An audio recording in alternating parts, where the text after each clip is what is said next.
Hi hello Swathi Ganga Kannada YouTube ಚಾನಲ್ಗೆ ಎಲ್ಲರಿಗೂ ಸ್ವಾಗತ ಸುಸ್ವಾಗತ. ಇವತ್ತಿನ ದಿವಸ ಮದರ್ಸ್ ಡೇ ಇದೆ. ವಿಶ್ವ ತಾಯಂದಿರ ದಿನಾಚರಣೆ ಹಬ್ಬದ ಎಲ್ಲರಿಗೂ ಶುಭಾಶಯಗಳನ್ನ ತಿಳಿಸ್ತೀನಿ.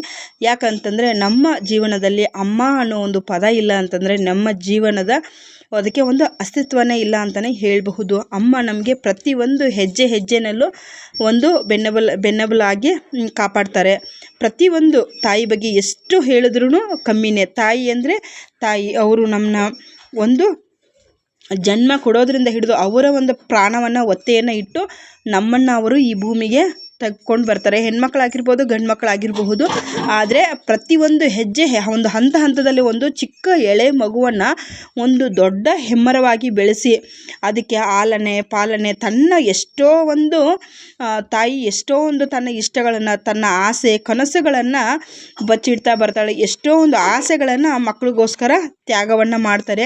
ಇವಾಗ ಚಿಕ್ಕ ಮಕ್ಕಳಿದ್ರೆ ಅವರು ಎಲ್ಲನ ಆಚೆ ಹೋಗೋದಾಗಿರ್ಬೋದು, ಎಲ್ಲ ಒಂದು ಫಿಲಮ್ಗೆ ಹೋಗೋದಾಗಿರ್ಬೋದು, ಸಣ್ಣ ಪುಟ್ಟ ಅಲ್ಲ ದೊಡ್ಡ ವಿಷಯಗಳನ್ನೇ ಅವ್ರ ಮಕ್ಕಳಿಗೋಸ್ಕರ ಒಂದು ತ್ಯಾಗವನ್ನು ಮಾಡಿರ್ತಾರಂತಲೇ ಹೇಳಬಹುದು. ಮಕ್ಕಳಿಗೋಸ್ಕರನೇ ತಾಯಿಯ ಜೀವ ಒಂದು ಮುಡುಪಾಗಿರುತ್ತೆ.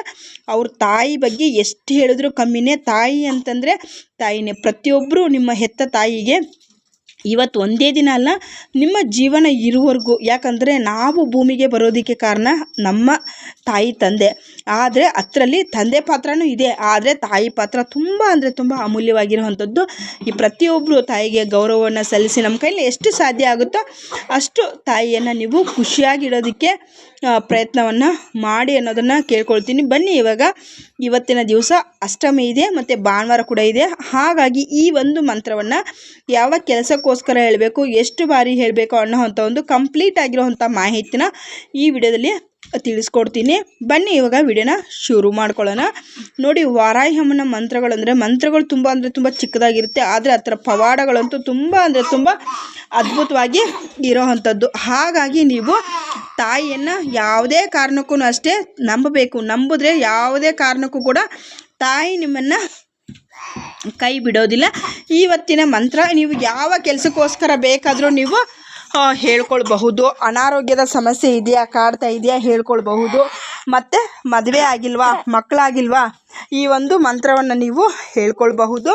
ಖಂಡಿತವಾಗ್ಲೂ ನಿಮಗೆ ಆ ತಾಯಿ ಎಲ್ಲವನ್ನು ಒಳ್ಳೆಯದನ್ನೇ ಮಾಡ್ತಾರೆ. ನಿಮ್ದು ಎಂಥದ್ದೇ ಒಂದು ಕಠಿಣ ಸಮಸ್ಯೆ ಇದ್ರೂ ಕೂಡ ಆ ಸಮಸ್ಯೆಯಿಂದ ನಿಮ್ಮನ್ನ ಆಚೆ ಕಡೆ ತರೋದಕ್ಕೆ ತಾಯಿ ಒಂದು ದಾರಿಯನ್ನು ತೋರಿಸ್ತಾಳೆ ಅಂತಲೇ ಹೇಳ್ಬೋದು. ಹಾಗಾಗಿ ನೀವು ಇವತ್ತಿನ ದಿವಸ ಅಷ್ಟಮಿ ಇದೆ ಮತ್ತು ತುಂಬ ಜನ ಕೇಳ್ತಾ ಇದ್ದರೆ ನಮ್ಮ ಮನೆಯಲ್ಲಿ ತುಂಬ ಹಣದ ವಿಪರೀತವಾಗಿರುವಂಥ ಸಮಸ್ಯೆ ಇದೆ, ಕಾಡ್ತಾ ಇದೆ, ನಾವು ಏನು ಮಾಡಬೇಕು ಅನ್ನೋವಂಥದ್ದು ನಮಗೆ ಗೊತ್ತಾಗ್ತಾ ಇಲ್ಲ ಅಂತ ಕೇಳ್ತಾ ಇದ್ದರೆ ಅವರು ನೋಡಿ, ಅಷ್ಟಮಿ, ಪಂಚಮಿ, ಮಂಗಳವಾರ, ಶುಕ್ರವಾರ, ಅಮಾವಾಸ್ಯೆ, ಪೌರ್ಣಮಿ ಸಂದರ್ಭಗಳಲ್ಲಿ ಕೇಲ್ ದೀಪ ಅಂತ ಬರುತ್ತೆ. ಅಂತಂದರೆ ತೆಂಗಿನಕಾಯಿ ದೀಪವನ್ನು ನೀವು ಹಚ್ಚೋದ್ರಿಂದ ನಿಮ್ಮ ಮನೇಲಿ ಎಂಥದ್ದೇ ಒಂದು ಹಣದ ಸಮಸ್ಯೆ ಇದ್ರೂ ಕೂಡ ಅದರಿಂದ ನೀವು ಪಾರಾಗಬಹುದು. ಯಾಕಂತಂದರೆ ಈ ಒಂದು ಅಷ್ಟಮಿ ಪಂಚಮಿಗೆ ಅಷ್ಟು ವಿಶೇಷವಾಗಿರುವಂಥ ಶಕ್ತಿ ಇರೋವಂಥದ್ದು. ಇವತ್ತಿನ ದಿವಸ ತಾಯಿಯನ್ನು ಆರಾಧನೆಯ ಮಾಡೋವಂಥ ಒಂದು ಸಮಯವನ್ನು ಸಹ ಕೇಳಿದ್ದೀರಿ. ನಾನು ಹಳೆ ವಿಡಿಯೋಗಳಲ್ಲಿ ತುಂಬ ಸತಿ ತಿಳಿಸ್ಕೊಟ್ಟಿದ್ದೀನಿ. ಹೊಸ ವ್ಯೂವರ್ಸ್ ಅನಿಸುತ್ತೆ ಕೇಳ್ತಾ ಇರೋರು. ನೋಡಿ, ತಾಯಿಯನ್ನು ನಾವು ಆದಷ್ಟು ರಾತ್ರಿ ವೇಳೆಯಲ್ಲಿ ಆರಾಧನೆಯನ್ನು ಮಾಡಬೇಕು. ಸೂರ್ಯ ಅಸ್ತ ಆದ ನಂತರದಲ್ಲಿ ತಾಯಿಯನ್ನು ಆರಾಧನೆಯನ್ನು ಮಾಡಬೇಕು. ಮತ್ತು ಬೆಳಗಿನ ಜಾವ ಸೂರ್ಯ ಉದಯಕ್ಕೂ ಮುನ್ನನೇ ನಾವು ತಾಯಿಯನ್ನು ಆರಾಧನೆಯನ್ನು ಮಾಡಬೇಕು.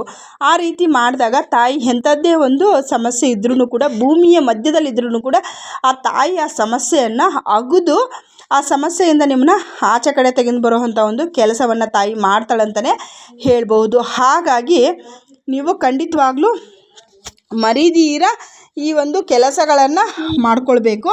ಆವಾಗ ನಿಮಗೆ ತುಂಬ ಒಳ್ಳೆಯದನ್ನುವಂಥದ್ದಾಗುತ್ತೆ. ಅನಾರೋಗ್ಯದ ಸಮಸ್ಯೆ ಕಾಡ್ತಾ ಇದೆ ತುಂಬ ಜನಕ್ಕೆ. ನಾವು ಏನೇ ಮಾಡಿದ್ರೂ ಸರಿ ಒಂದಲ್ಲ ಒಂದು ಪ್ರಾಬ್ಲಮ್ ಅನ್ನೋವಂಥದ್ದು ನಮಗೆ ಬರ್ತಾನೇ ಇದೆ, ನಮಗೆ ಹೆಲ್ತ್ ರಿಲೇಟೆಡ್ ಪ್ರಾಬ್ಲಮ್ ಆಗ್ತಾನೇ ಇದೆ ಅನ್ನೋವಂಥವ್ರು ನೋಡಿ, ಈ ಒಂದು ಕಾಲಭೈರೇಶ್ವರನಿಗೆ ಬೂದುಗುಂಬಳಕಾಯಿ ದೀಪ ಇಲ್ಲಿ ಹಚ್ತಾ ಇದ್ದಾರೆ ನೋಡಿ. ಆ ಒಂದು ದೀಪವನ್ನು ನೀವು ಹಚ್ಕೊಳ್ಬೇಕು. ಇಲ್ಲಿ ನೋಡಿ, ಒಂದು ಬೂದುಗುಂಬಳಕಾಯನ್ನು ತೆಗೆದುಕೊಳ್ಬೇಕು. ಅದರ ಮಧ್ಯದಲ್ಲಿರುವಂಥ ತಿರುಳನ್ನೆಲ್ಲ ತೆಗೆದುಬಿಟ್ಟು ಅದಕ್ಕೆ ಎಳ್ಳೆಣ್ಣೆಯನ್ನು ಹಾಕೋದು ತುಂಬ ಅಂದರೆ ತುಂಬ ಒಳ್ಳೆಯದು. ಇಲ್ಲಿ ನೋಡಿ, ದಂಪತಿ ಸಮೇತ ಮಾಡ್ತಾ ಇದ್ದಾರೆ. ಇದು ಭಾನುವಾರ ದಿವಸ ತೆಗೆದಿರುವಂಥ ವಿಡಿಯೋ ಆಗಿರುತ್ತೆ. ಇಲ್ಲಿ ನೋಡಿ, ಹೆಂಡತಿ ಬಂದುಬಿಟ್ಟು ವಾರಾಹಿ ಅಮ್ಮನಿಗೆ ತೆಂಗಿನಕಾಯಿ ದೀಪವನ್ನು ರೆಡಿ ಮಾಡ್ಕೊಳ್ತಾ ಇದ್ದಾರೆ. ಈ ರೀತಿಯಾಗಿ ನೀವು ತೆಂಗಿನಕಾಯಿನ ಒಡ್ಕೊಳ್ಬೇಕು. ಕೆಳಗಡೆ ಅಕ್ಕಿ ಹಾಕಿದ್ರೂ ಕೂಡ ನಡೆಯುತ್ತೆ. ಅಕ್ಕಿ ಸ್ವಲ್ಪ ಇಟ್ಕೊಳ್ಬೇಕು. ಇವರು ಹಾಗೇ ಅಲ್ಲಿ ದೀಪ ರೆಡಿ ಮಾಡ್ಕೊಳ್ತಾ ಇದ್ದಾರೆ. ಹಾಗಾಗಿ ನೀವು ಈ ಕುಂಬಳಕಾಯನ್ನು ನೀಟಾಗಿ ಕಟ್ ಮಾಡಿಬಿಟ್ಟು 1-2 ಪ್ಲೇಟನ್ನು ತೆಗೆದುಕೊಳ್ಬೇಕು. ಸ್ವಲ್ಪ ಅಕ್ಕಿಯನ್ನು ಹಾಕ್ಕೊಳ್ಬೇಕು. ಅದಕ್ಕೆ ಅರಿಶಿಣದಿಂದ ಸುತ್ತಲೂ ಬಳೆದುಬಿಟ್ಟು 5 ಕಡೆಗೆ ಅದಕ್ಕೆ ಕುಂಕುಮವನ್ನು ಇಡಬೇಕು. ಇಟ್ಟು ಇದಕ್ಕೆ ನೀವು ಈ ಒಂದು ಎಳ್ಳು ಬರುತ್ತಲ್ವ, ಎಳ್ಳೆಣ್ಣೆ ಬರುತ್ತೆ, ಎಳ್ಳೆಣ್ಣೆಯನ್ನು ಹಚ್ಕೊಂಡು ಎಣ್ಣೆ ಹಾಕಿ ಹಚ್ಚಿಕೊಂಡ್ರೆ ನಿಮಗೆ ಏನೇ ಒಂದು ದಾರಿದ್ರ್ಯತನ ಆಗಿರ್ಬೋದು, ಸಡೆಸಾತ್ ಆಗಿರಬಹುದು, ಅದೆಲ್ಲ ಕ್ರಮೇಣವಾಗಿ ಕಡಿಮೆ ಆಗ್ತಾ ಬರುತ್ತೆ. ನೀವು ವಾರಾಹಿ ಅಮ್ಮನಿಗೂ ಅಷ್ಟೇ ನೀವು ದೀಪದ ಎಣ್ಣೆ ಆದರೂ ಯೂಸ್ ಮಾಡ್ಬೋದು, ತುಪ್ಪನಾದರೂ ಯೂಸ್ ಮಾಡ್ಬೋದು, ಇಲ್ಲ ಕೊಬ್ಬರಿ ಎಣ್ಣೆನಾದರೂ ಯೂಸ್ ಮಾಡ್ಬೋದು. ಕೊಬ್ಬರಿ ಎಣ್ಣೆ ಯೂಸ್ ಮಾಡ್ಬೋದು, ಅದು ತುಂಬ ಒಳ್ಳೆಯದಾಗುತ್ತೆ.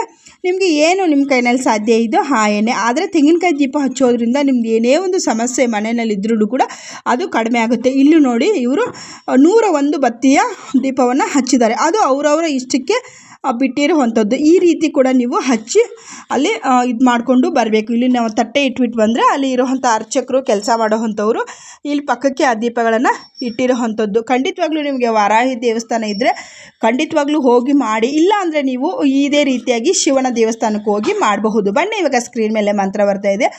ಓಂ ಶ್ರೀಂ ಐಂ ಗ್ಲೌಂ ಪಂಚಮಿ ಧೀಮಹಿ ತನ್ನೋ ವಾರಾಹಿ ಪ್ರಚೋದಯಾತ್. ಓಂ ಶ್ರೀಂ ಐಂ ಗ್ಲೌಂ ಪಂಚಮಿ ಧೀಮಹಿ ತನ್ನೋ ವಾರಾಹಿ ಪ್ರಚೋದಯಾತ್. ಓಂ ಶ್ರೀಂ ಐಂ ಗ್ಲೌಂ ಪಂಚಮಿ ಧೀಮಹಿ ತನ್ನೋ ವಾರಾಹಿ ಪ್ರಚೋದಯಾತ್ ಅನ್ನೋವಂಥ ಒಂದು ಬೀಜಾಕ್ಷರಿಯ ಮಂತ್ರವನ್ನು ನೀವು ರಾತ್ರಿ ಮಲಗೋದಕ್ಕೆ ಮುನ್ನ 11 ಬಾರಿ ಹೇಳಿದ್ರೆ ಸಾಕಾಗುತ್ತೆ. ಇದು ಅಷ್ಟಮಿ ಇದೆ ಇವತ್ತು. ತಪ್ಪದೀರ ಹೇಳ್ಕೊಳ್ಳಿ. ನಿಮ್ಮದು ಅನಾರೋಗ್ಯದ ಏನೇ ಒಂದು ಸಮಸ್ಯೆ ಇದ್ರೂ ಕೂಡ ಅದರಿಂದ ನೀವು ಪಾರಾಗ್ತೀರಿ. ವಿಡಿಯೋ ಇಷ್ಟ ಆಗಿದ್ರೆ ಲೈಕ್, ಶೇರ್, ಕಮೆಂಟ್, ಸಬ್ಸ್ಕ್ರೈಬ್ ಮಾಡಿಕೊಂಡು ಸ್ವಾತಿ ಗಂಗಾ ಕನ್ನಡ ಯೂಟ್ಯೂಬ್